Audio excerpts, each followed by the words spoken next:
What is up, everybody? Welcome to DFS by the Numbers. These are my Draftkings MMA picks for UFC Vegas 95. We have Sergey Spivak going against Marcin Tybura 2, and a very interesting card from a Draftkings perspective because we only have 10 fights. Only 10 fights here. I kind of expected them to maybe add another fight or two throughout the week, but looks like they're not. So 10 fights to work with as of now. Maybe that changes. Hopefully we stay at 10 because we really can't afford to lose any fights, but we'll see. So it's going to be an interesting week for sure. Can't wait to break it all down. Before we get into it, if you guys could do me a favor, like the video, subscribe to the channel. If you guys want extra content, be sure to check out dfsbythenumbers.com. Dropped my DraftKings article yesterday. Prize Picks article will be on the way. And then a bunch more content on there. Lineup optimizer, targets, projections, ownership projections, rankings, all that good stuff, all on dfsbythenumbers.com.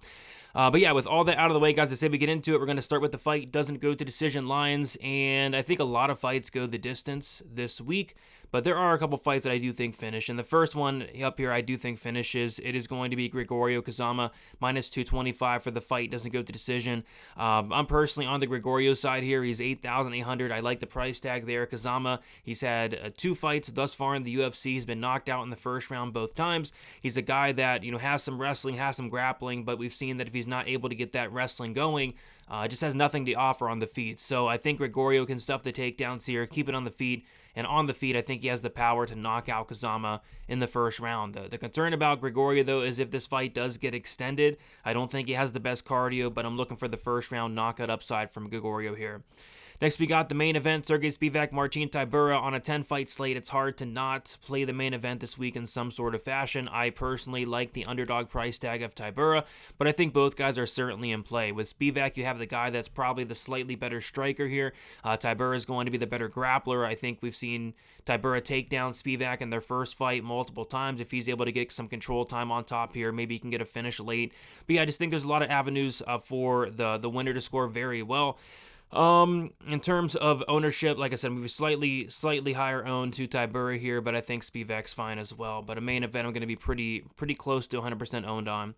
Next, we have Carl Williams going against Jonathan Diniz, a very good fight to target here. It's a wrestler versus striker matchup with Carl Williams. If he's winning this fight, I think it's a decision where he's able to get a takedown or two in each and every single round and rack up a bunch of control time. I think that can score very well over 15 minutes. And then with Jonathan Diniz, first of all, he's super cheap at 7,200. If he's winning this fight, I think he's touching the chin of Carl Williams, and you're getting an $1,800 price savings off of Carl Williams there. So you got the wrestling upside of Williams, the knockout upside of Diniz. I think it's a great fight to target here. And then finally, we got Danny Barlow going against Nikolai Veretennikov. This is one that I'm not extremely high on. I don't mind some Barlow here. He's super expensive at 9,300. I do think he's going to be very popular this week, and there are some other fighters I do like more because I do think this fight can extend. I think this fight can go to the second, third round, maybe even decision. I don't see Barlow getting any takedowns here, any control time, and if Barlow's not able to get a knockout within the first round or two, I'm not sure he's going to pay off this price tag. And, Veretennikov's definitely a step up in competition, in my opinion, from Josh Quinlan his last time out. So, if anything, like I said, it's Barlow for me, but I kind of have a feeling this fight gets extended, if not goes the full 15. Let's move on to the core plays here. Yusuf Zalal up top, 9,400. This guy is, I believe, the second biggest favorite. Right now, it's between him and Chris Gutierrez for this week. I think he's like minus 450 now against Jarno Aarons. And with Yusuf, I feel like there's not a ton of safe options this week, but he's kind of one of the safer options, I'd say, because he has a clear path to victory here, and that's going to be the wrestling. That's going to be the grappling. This is a guy that can absolutely go out there and get takedowns, especially against Jarno Aarons, who's sporting a 28% takedown defense. So I think Zalal's smart. I think he's going to come in here with a good game plan, and I think that game plan entails him going out there wrestling, and I think a submission is certainly live. Zalal just got his black belt in BJJ, Aaron's blue belt, so I think we could see a levels difference on the mat here. So I like Zalal, 9,400. Not typically a guy that scores too well outside of the Billy Q fight, but I think he can score well in this matchup specifically. Next, we got Karol Rosa, 8,600. I do think this could be a little bit of a sneaky play here, and I like Karol Rosa in this matchup, and I like Karol Rosa as a DraftKings scorer. Like when she's winning fights, she's scoring very well. I think she's had 4 or 5 wins where she's surpassed 100 DraftKings points. Her last fight was a loss where she scored 80 DraftKings points. So in a win, she would have had 110. She just scores a ton. Like, she's very high volume. I think she has all the grappling upside in this matchup. We've seen Kansas sub multiple times. So I just feel like there's a lot of avenues here for Carol Hoza to not only go out there and win, but go out there and pay off this price tag and score very, very well in the process. So I do like Carol Hoza, and I'm hoping she's not entirely too owned this week. And then somebody that will be entirely too owned is going to be Chris Gutierrez at 7,000. And Chris Gutierrez was supposed to fight Javid Basharat. Basharat pulls out and in steps Kwang Lee. And Chris Gutierrez, as of now, is like minus 500. So we're getting a minus 500 favorite at a $7,000 price tag. Yes, he's going to be the highest owned fighter by a mile. And I guess the big question is, do you fade this guy in tournaments to get different? And maybe it's just kind of hard to, for me, in my opinion, this week, because it's a 10-fight slate. Like, if it's a 12, 13-fight slate, I would have no problem getting away from Chris Gutierrez because he typically doesn't score entirely well. It's just on a 10-fight slate, I'm not sure I want to get away from him personally, especially, in cash games, you got to play him, but in tournaments, you can maybe make a case for getting away with him, but I think I'll be playing Chris Gutierrez this week. 7,000, borderline, free square at minus 500. Next, we got Charlampos Gregorio, 8,800, a guy that I do like this week, a guy that I do like to get the first-round knockout against Toshiyan Mikazama, who just has nothing to offer on the feet, has shown a 45% striking defense thus far, has shown a questionable chin thus far. He's been knocked out 3 times. Gregorio has 6 knockouts in his career. He hits hard. So, yeah, I think as long as, Gregorio is able to stuff the takedowns early, keep it on the feet, I think he's live for a first-round knockout here.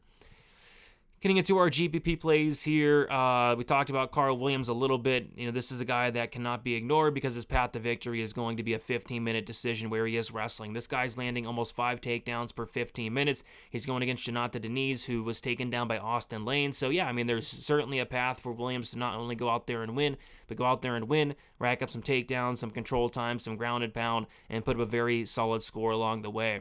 Danny Barlow, we got to throw him in here as well. Like I said, there are some other fighters I do like a little bit more than Barlow, but Barlow's certainly a guy that's in play. Veretenikov's taken this fight on short notice. It's going to be Barlow that's going to be bigger. He's going to have a 5-inch reach advantage, and Barlow's a finisher. This is a guy in Barlow who's finished 76% of his wins. He has a ton of power, so maybe we can see him finish Veretenikov here as the fight goes on.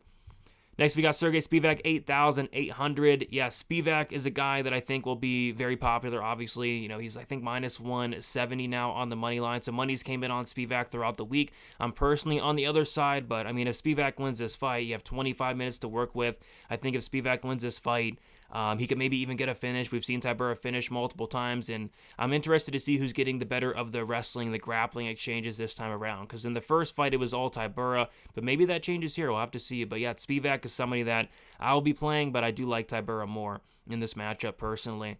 Then we got Chepe Mariscal, 9,100. I think this is a phenomenal fight to target. Right now, it's the co-main event. I think this is going to be an absolute war. I think, this is a guy, Mariscal, who's just going to bring it. Damon Jackson's been knocked out multiple times. Jackson's getting up there in age, 36 years old, and Mariscal has some pop in his hand. So I think Mariscal, if he's winning this fight, it's by knockout. I think if Damon Jackson's winning this fight, it's by decision. Maybe a sub, but by decision.